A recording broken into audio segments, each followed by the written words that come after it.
Welcome to Bullet Train, where revenge and very bad luck collide at 200 miles per hour. We start in a hospital. Yui Chi, a father with too much grief and not enough answers, sits by his comatose son's bedside. The boy was pushed off a roof. His own father, known only as the elder, comes to visit, but instead of comfort, he delivers judgment.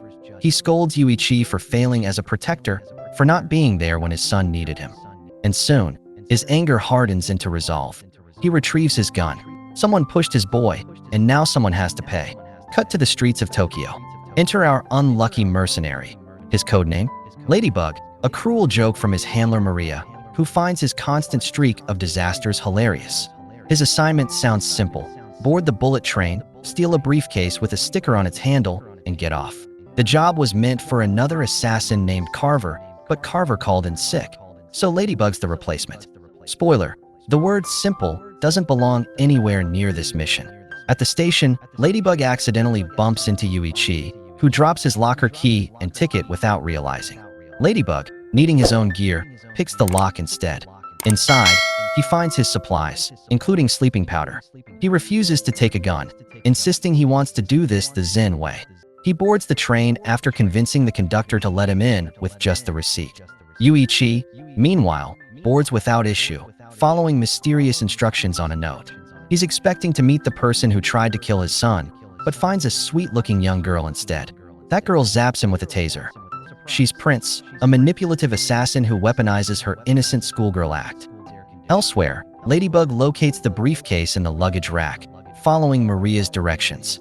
What he doesn't know is that the case belongs to two notorious brothers, Tangerine and Lemon, a pair of British assassins, equal parts deadly and ridiculous. Lemon, on the other hand, sees the world entirely through Thomas the Tank Engine metaphors. Yes, he literally judges people based on cartoon trains. And he carries a sheet of Thomas stickers to prove it. The brothers aren't just protecting the briefcase. They're also babysitting a passenger, the son of the feared Russian crime boss known as White Death. Their mission? Return White Death's reckless son safely, along with the briefcase full of ransom money. This duo was hired because of their legendary work on the Bolivia job, which you'll hear about a lot, but never actually see. But when Lemon checks the rack, he finds the briefcase missing. Panic sets in. Tangerine explains the gravity. White Death isn't a guy you disappoint. To really hammer it home, he recounts White Death's origin. Years ago, the Japanese underworld was ruled by a brutal but loyal boss named Menegishi. One day, a Russian ex-mafia member joined his ranks. The other advisors warned against trusting this outsider, but Menegishi ignored them. Huge mistake. The Russian rose in power, then betrayed him. In one night, he slaughtered Menegishi and his men, seizing power for himself. That man became the White Death, now the most feared crime lord alive. He's so feared, he hasn't left his compound since his wife died in a mysterious car crash. The brothers realize they need to get that briefcase back. But things go from bad to catastrophic when they return to check on White Death's son, only to find him dead. Meanwhile, Yui Chi wakes on the train, groggy from Prince's taser. She reveals her scheme. His gun is rigged to backfire, and she has an ally at the hospital ready to kill his son if Yui Chi disobeys. Her plan is to use Yui Chi as her pawn to kill White Death. He has no choice but to comply. Ladybug, meanwhile, tries to exit the train at the next stop. The doors are blocked by the Wolf, a vengeful Mexican hitman dressed to kill. Literally. He recognizes Ladybug as the man responsible for his tragedy. His entire wedding was poisoned, leaving every guest, including his new bride, bleeding from the eyes. Wolf survived only because he clumsily spilled his wine before drinking it. Talk about lucky timing. He's been told the killer is on this train, and he wants blood. The fight that follows is brutal and clumsy. Ladybug, fumbling to defend himself, uses the briefcase as a shield. Wolf throws his knife, it bounces, and, poetic justice, it kills him instead. Ladybug is left stunned. As the train nears the next stop, Tangerine and Lemon cover up the son's death by propping his body up with sunglasses, Weekend at Bernie's style. Lemon guards the platform door, scanning passengers. Ladybug tries to leave, but recognizes Lemon from a past mission. He panics, bolts the other way, and ends up punching the train's mascot in the face. In his defense, the mascot was trying to steal the briefcase. Too late, the train departs again. Back in the bar, Ladybug hides the case and calls Maria with Wolf's phone. She confirms the wedding massacre wasn't his fault. Ladybug had been there disguised as a waiter, yes, but someone else poisoned the drinks. He sighs in relief, then hides in the luggage rack. Tangerine walks by and spots him. Luckily, Tangerine doesn't recognize him. Soon after, Tangerine bumps into Prince and Yuichi. When he asks if they've seen anyone suspicious, Prince eagerly describes Ladybug, tossing him under the bus without hesitation. Meanwhile, Lemon heads back to his seat just in time to find Ladybug sitting across from him. Ladybug tries diplomacy. He offers a deal. He'll return the briefcase if Lemon just lets him walk.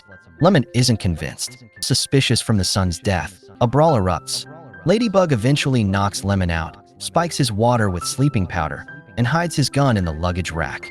In the process, he discovers the son's body, complete with the same eye-bleeding poison symptoms from Wolf's wedding. Things are connecting, and not in a good way. Tangerine keeps chasing leads. Ladybug, desperate to avoid him, pays a random passenger to swap clothes. It works, for about 30 seconds. Tangerine corners the wrong guy, buying Ladybug just enough time to sneak away. Meanwhile, Prince forces Yuichi to crack the briefcase code. Once open, she ignores the money. Instead, she plants a bomb inside. It's rigged with the same backfire mechanism she put on Yuichi's gun.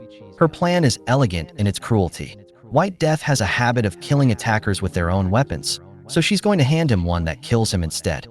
Ladybug hides in a bathroom, where Maria explains that the assassin known as Hornet is aboard.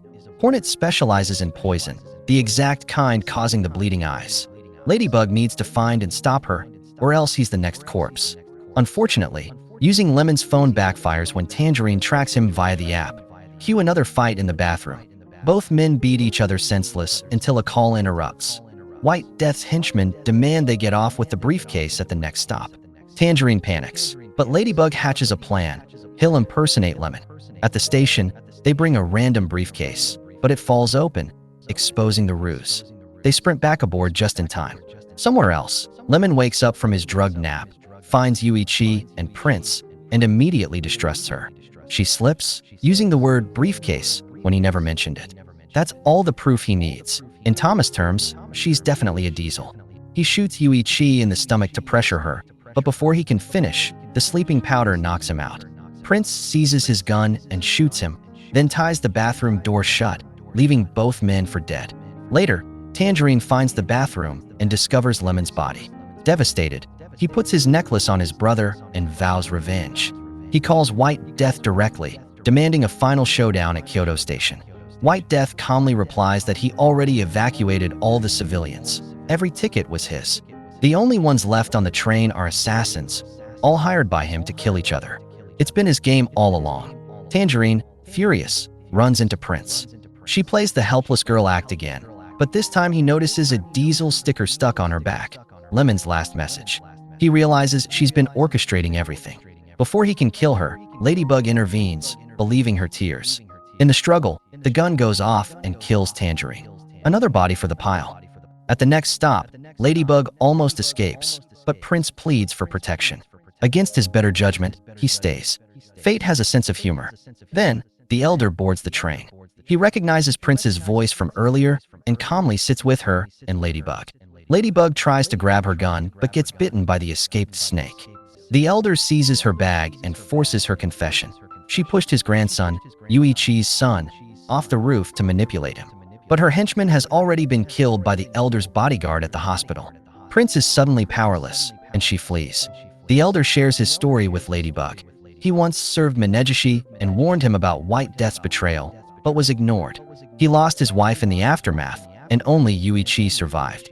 Now fate has placed him here for a final reckoning. They find Yuichi and Lemon alive. Yuichi's wound wasn't fatal, and Lemon's vest stopped the bullets. Though grieving Tangerine, they agree to join forces. Kyoto. The train arrives, and White Death himself appears, flanked by an army of killers. Ladybug, trying to negotiate, offers the briefcase. The henchmen open it, boom. The bomb explodes, wiping out most of them. Chaos erupts as Yuichi, Lemon, and the Elder battle the rest. White Death boards. Prince confronts him, revealing she's his daughter. She rages that he never valued her, only his son. She hands him the rigged gun, expecting poetic irony. But he dismisses her, uninterested. Instead, he goes after Ladybug. In the fight, He confirms his scheme. Every assassin on this train was here by his design, all part of his vengeance for his wife's death, which he blames on Carver, the mercenary who should have taken Ladybug's place. Wrong guy, wrong train. Classic Ladybug luck. The train derails spectacularly, crashing into Kyoto. Ladybug survives only because he lands on the mascot costume. The Elder and Yuichi cling to safety inside. Amid the wreckage, White Death staggers up and grabs Prince's rigged gun. True to form, it backfires and kills him. Prince, undeterred, emerges to claim her father's throne, only to be obliterated by a runaway tangerine truck. Behind the wheel, Lemon, alive and very motivated. He took the crash as a sign and delivered poetic justice for his brother. At dawn, Ladybug, Yuichi, and the Elder stumble out of the wreckage. Maria arrives in a luxury car to collect Ladybug, but the universe can't resist one last prank. A streetlight falls and smashes her car. If you enjoyed this recap, don't forget to hit like, subscribe for more movie breakdowns, and drop a comment. Who was your favorite assassin on the train? Lemon and his Thomas metaphors, Ladybug and his bad luck, or White Death with his giant grudge? Until next time, remember, sometimes the universe isn't against you, it just has a very twisted sense of humor.